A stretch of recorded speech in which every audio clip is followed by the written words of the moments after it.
Grimm's Fairy Tales. The Briar-Rose. A king and queen once upon a time reigned in a country a great way off, where there were in those days fairies. Now this king and queen had plenty of money and plenty of fine clothes to wear and plenty of good things to eat and drink, and a coach to ride out in every day. But though they had been married many years, they had no children, and this grieved them very much indeed.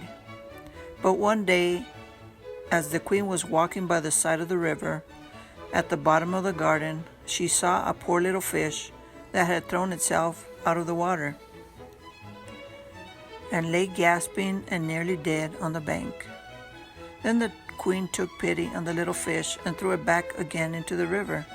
And before it swam away, it lifted its head out of the water and said, "I know what your wish is, and it shall be fulfilled. In return for your kindness to me, you will soon have a daughter." What the little fish had foretold soon came to pass, and the queen had a little girl, so very beautiful that the king could not cease looking on it for joy, and said he would hold a great feast and make merry, and show the child to all the land. So he asked his kinsmen and nobles and friends and neighbors. But the queen said, "I will have the fairies also, but they might be kind and good to our little daughter." Now there were 13 fairies in the kingdom, but as the king and queen had only 12 golden dishes for them to eat out of, they were forced to leave one of the fairies without asking her. So 12 fairies came, each day with a high red cap on her head and red shoes with high heels on her feet, and a long white wand in her hand. And after the feast was over, they gathered round in a ring and gave all their best gifts to the little princess.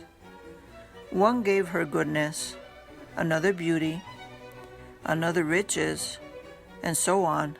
She had all that was good in the world. Just as 11 of them had done blessing her, a great noise was heard in the courtyard, and word was brought that the 13th fairy was come, with a black cape on her head, and black shoes on her feet, and a broomstick in her hand. And presently up she came into the dining hall. Now, as she had not been asked to the feast, she was very angry, and scolded the king and queen very much, and set to work to take her revenge. So she cried out, "The king's daughter shall, in her 15th year, be wounded by a spindle, and fall down dead." Then the 12 of the friendly fairies, who had not yet given her gift, came forward, and said that the evil wish must be fulfilled, but that she could soften its mischief. So her gift was, that the king's daughter, when the spindle wounded her, she would not really die, but she would only fall asleep for 100 years. However, the king hoped still to save his dear child altogether from the threatened evil. So he ordered that all the spindles in the kingdom should be brought up and burnt. But all the gifts of the first 11 fairies were in the meantime fulfilled, for the princess was so beautiful and well-behaved and good and wise that everyone who knew her loved her. It happened that on the very day she was 15 years old, the king and queen were not at home, and she was left alone in the palace. So she roved about by herself and looked at all the rooms and chambers, till at last she came to an old tower, to which there was a narrow staircase ending with a little door.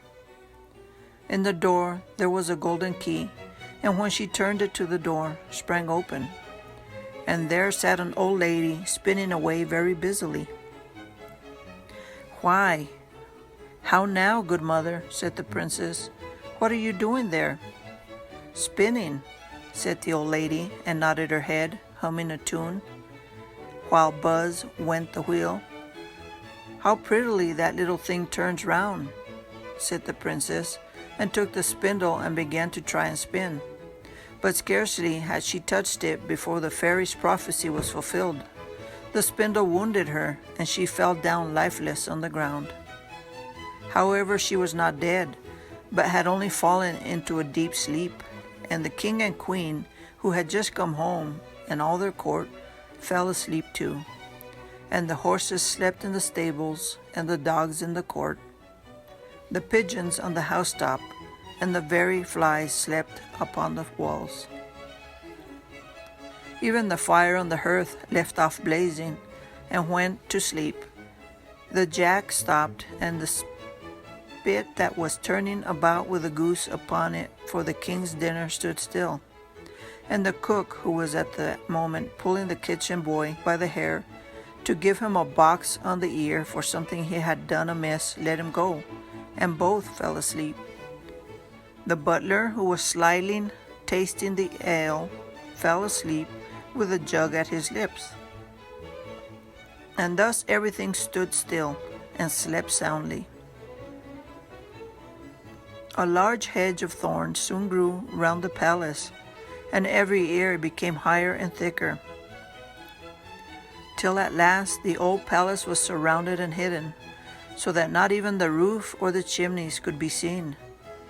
But there went a report through all the land of the beautiful sleeping Briar-Rose, for so the king's daughter was called. So that from time to time several kings' sons came and tried to break through the thicket into the palace. This, however, none of them could ever do, for the thorns and bushes laid hold of them as if it were with hands, and they were stuck fast and died wretchedly.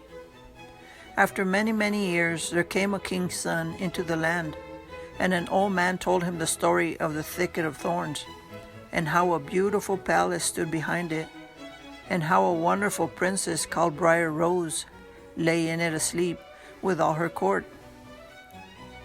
He told too how he had heard from his grandfather that many, many princes had come and had tried to break through the thicket, but they had all stuck fast in it and died. Then the young prince said, "All this shall not frighten me. I will go and see this Briar-Rose." The old man tried to hinder him, but he was bent upon going. Now that very day the 100 years were ended, and as the prince came to the thicket, he saw nothing but beautiful flowering shrubs, through which he went with ease, and they shut in after him as thick as ever. Then he came at last to the palace, and there in the court lay the dogs asleep, and the horses were standing in the stables, and on the roof sat the pigeons fast asleep with their heads upon their wings. And when he came into the palace, the flies were sleeping on the walls. The spit was standing still. The butler had the jug of ale at his lips, going to drink a draught. The maid sat with a fowl in her lap, ready to be plucked, and the cook in the kitchen was still holding upon her hand, as if she was going to beat the boy. Then he went on still farther, and all was so still that he could hear every breath he drew, till at last he came to the old tower and opened the door of the little room in which Briar-Rose was. And there she lay fast asleep on a couch by the window. She looked so beautiful that he could not take his eyes off of her. So he stooped down and gave her a kiss. But the moment he kissed her, she opened her eyes and awoke, and smiled upon him, and they went out together. As soon as the king and queen also awoke, and all the court, and gazed on each other with great wonder. And the horses shook themselves, and the dogs jumped up and barked. The pigeons took their heads from under their wings, and looked about and flew into the fields. The flies on the walls buzzed again. The fire in the kitchen blazed up. Round went the jack, and round went the spit, with a goose for the king's dinners upon it. The butler finished his draught of ale. The maid went upon plucking the fowl, and the cook gave the boy the box on his ear. And then the prince and Briar-Rose were married, and the wedding feast was given, and they lived happily together all their lives long. The end.